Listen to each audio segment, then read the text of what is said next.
800,000 years with carbon dioxide levels being unchanged. They started to go up in 1950 and they're still going up, and that's down to mankind. What's also clear is what we can do about it. It's perfectly resolvable. We need to emit less carbon, and we need to do something to absorb some of the carbon that's already up there. Why is it then that we don't do it? I believe it's a lack of leadership from our politicians. They have a 5-year horizon, most of them. I think it's greed. Large businesses don't see it necessarily in their interests. So are we going to sit back and do nothing? Because the future of our children and grandchildren will be pretty bleak, as Kim has outlined, if that's the case. So we can do something as individuals, and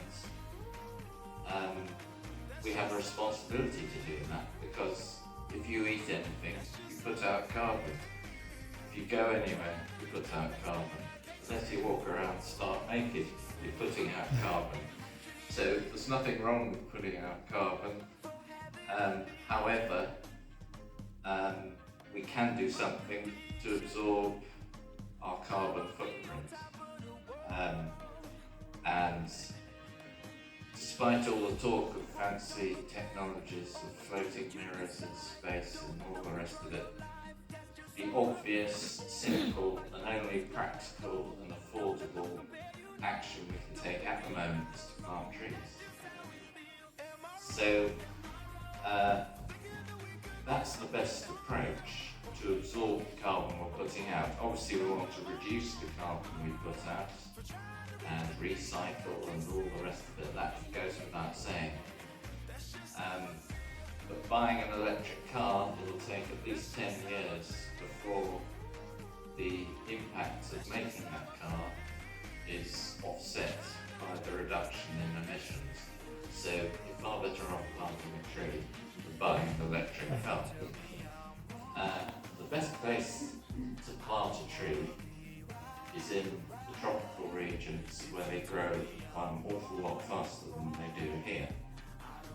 So we've set up our little cooperative, which is called Cooperative Climate Action. We started with 5 members, one of whom sat there. We have 2 members in Malawi, and we're giving it a go. We've planted 1,000 bamboo plants already, and now we're trying to build our membership to help us plant more. These are not vast forests, they're little clumps in school grounds, churchyards, around people's houses. So we're not covering Malawi in Indonesian bamboos. The project is all about small plantations that will provide people with firewood that stops them cutting down the beautiful native trees there are there. So I've said quite enough. I'd just like my young volunteer up here, because we're all volunteers, no one's getting paid anything. This volunteer, she's been in Malawi and she's been helping our project get established, and she's going to say a few words.